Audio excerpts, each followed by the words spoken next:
आमच्या मुंबई प्रदेशचे वंचितचे असणारे अध्यक्ष अबुल हसन खान यांच्या नेतृत्वाखाली 2 बैठका झाल्या। एक बैठक 7 नोव्हेंबरला झाली आणि दुसरी बैठक जी आहे ती सना हॉलला 20 नोव्हेंबरला झाली।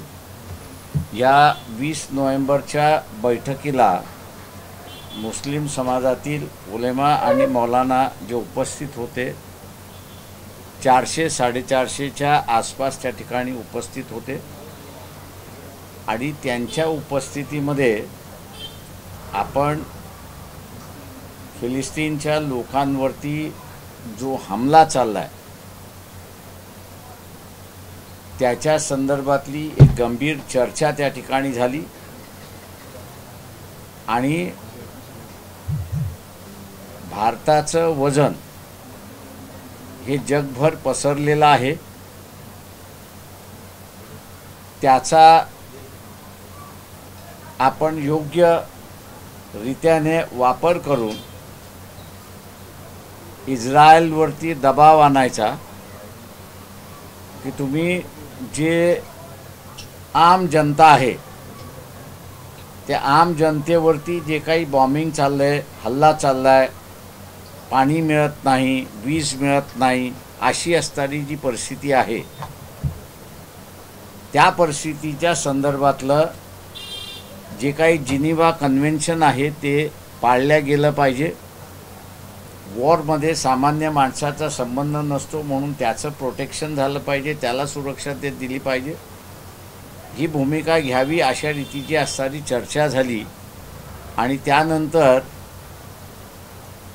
कमिटी स्थापन होऊन पुढचा कार्यक्रम काय करायचा असा त्या ठिकाणी ठरला। या कमिटीच्या वतीने 8 डिसेंबरला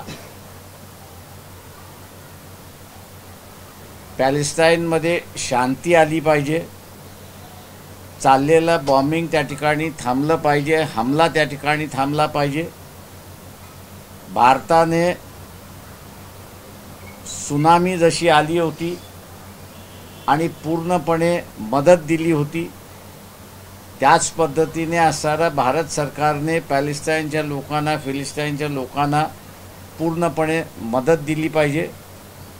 ज्यांना मदत करायला जायचं आहे, मग ते डॉक्टर्स असतील, नर्सेस असतील, इतर हे असतील, त्यांची यादी शासनाने करावी आणि त्यांनाही ती संधी द्यावी अशा अनेक मागण्यांसाठी एक कार्यक्रम 8 तारखेला आझाद मैदानावरती शांती नाव देऊन आम्ही त्या ठिकाणी असणारा आयोजित करतोय।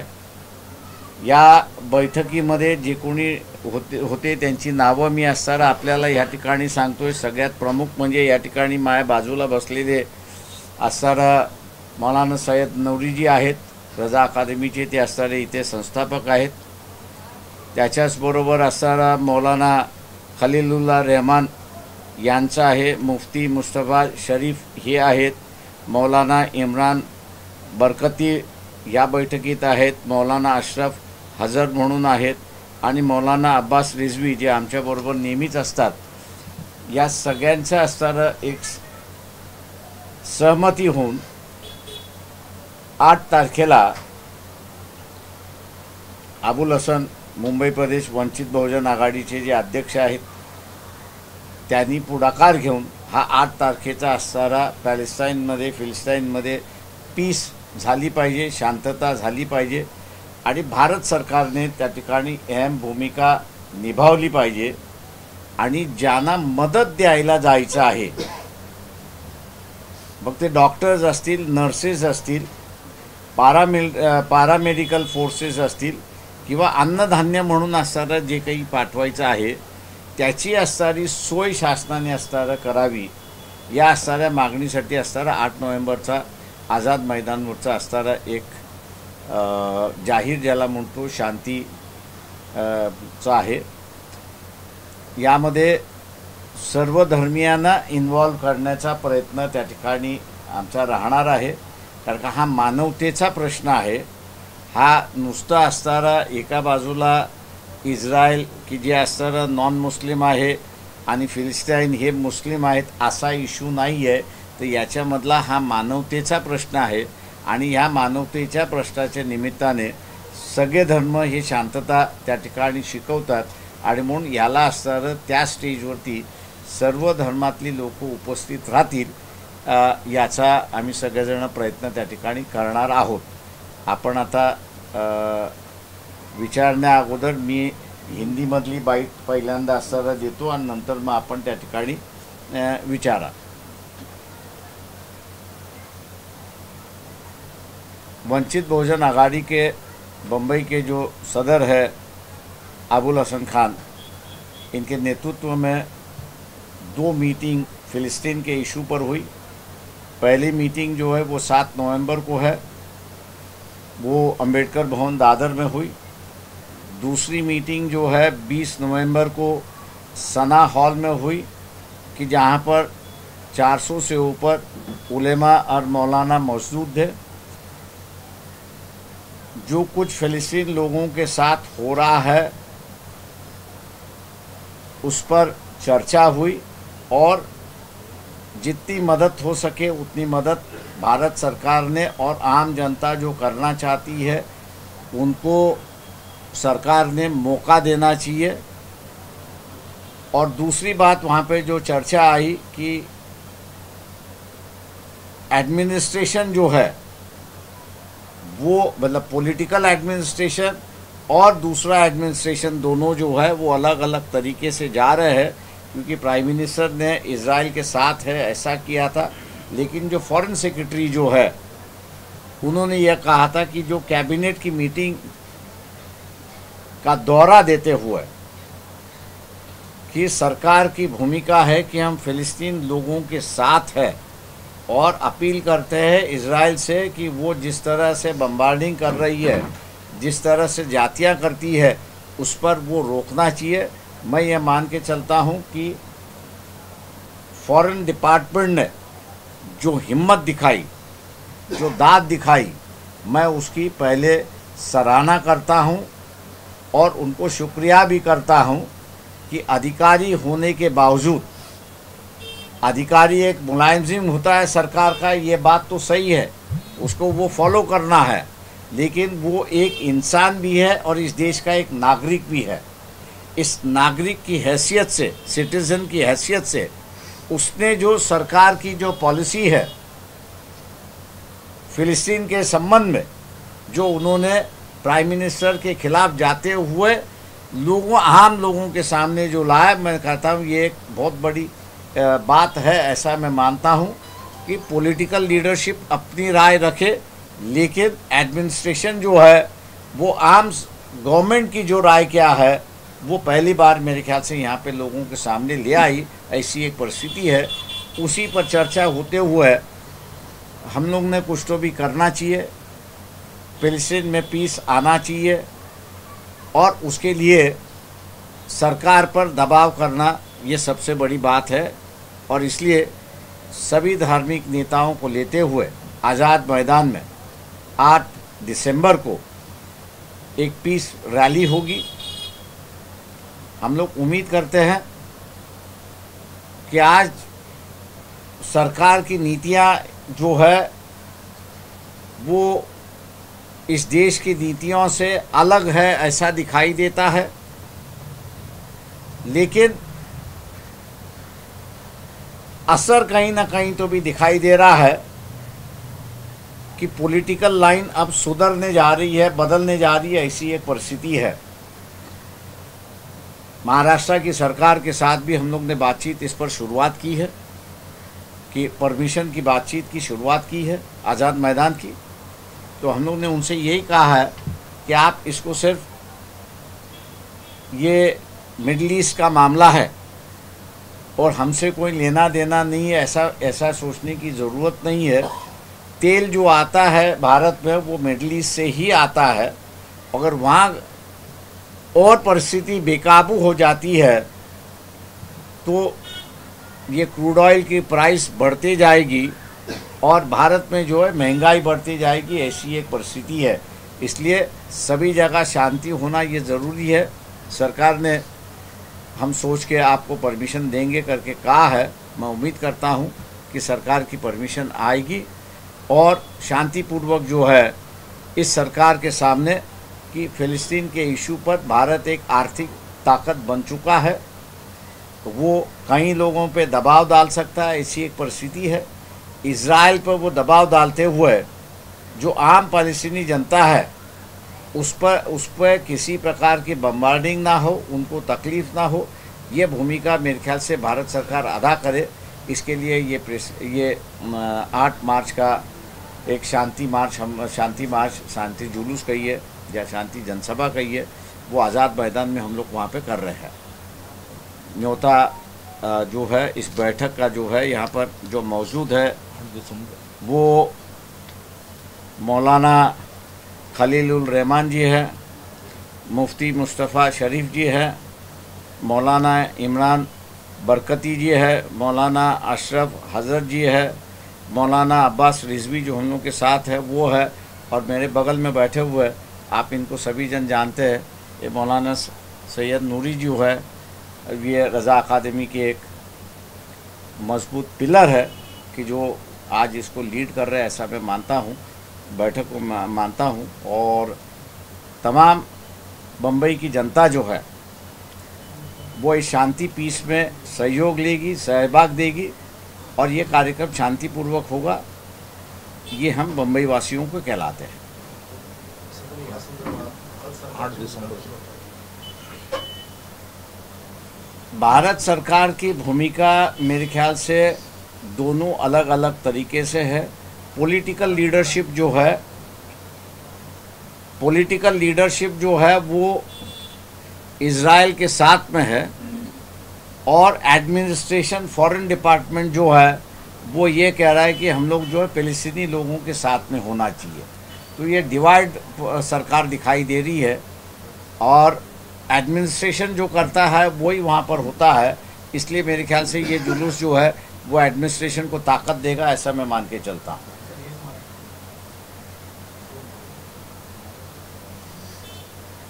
केंद्र सरकार मतलब राजकीय नेतृत्व जे आहे हे इस्रायलच्या बाजूने आहे असं दिसतंय, आणि राजकीय नेत्याने ठरवलेलं असणारं अंमलबजावणी करणारं असणारं जे ॲडमिनिस्ट्रेशन आहे, म्हणजे IAS अधिकाऱ्यांचं आणि खालचं जे ॲडमिनिस्ट्रेशन आहे, हे ॲडमिनिस्ट्रेशन कॅबिनेटच्या झालेल्या निर्णयाशी सहमत आहेत, आणि तेच ते म्हणतात आहेत की भारत सरकारने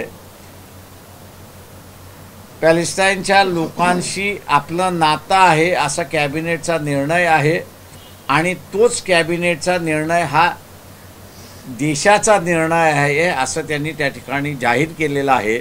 पॉलिटिकल ॲडमिनिस्ट्रेशन आणि ॲडमिनिस्ट्रेशन ह्या दोन वेगवेगळ्या दिशेने चालल्यात अशी असणारी परिस्थिती आहे। ॲडमिनिस्ट्रेशनचा हात मजबूत करण्यासाठी हा 8 तारखेचा मार्च आहे, 8 तारखेचा कार्यक्रम आम्ही आयोजित केला अशी परिस्थिती आहे। सर 8 दिसंबर को आपने जो कार्यक्रम रखा है उसमें आपने कहा कि सब धर्म सभी लोगों को उसमें बुलाएंगे, तो अभी डिसाइड हुआ है किन किन लोगों को बुलाया जाएगा? आप जब जो जिनके हम लोग पूछ रहे हैं उनके एक दफ़े रजामंदी आ गई तो फिर उसको हम लोग अनाउंस करेंगे। सरकार का रुख आपकी रैली को लेकर क्या है? क्योंकि पहले भी फिलिस्तीन को लेकर कई जो है रैली या प्रोटेस्ट करने की कोशिश आज़ाद मैदान में की गई थी, लेकिन सरकार ने परमिशन नहीं दिया या पुलिस की तरफ से परमिशन नहीं मिला, तो अभी क्या? अभी जो है हम लोग सरकार मुख्यमंत्री से बात कर रहे हैं।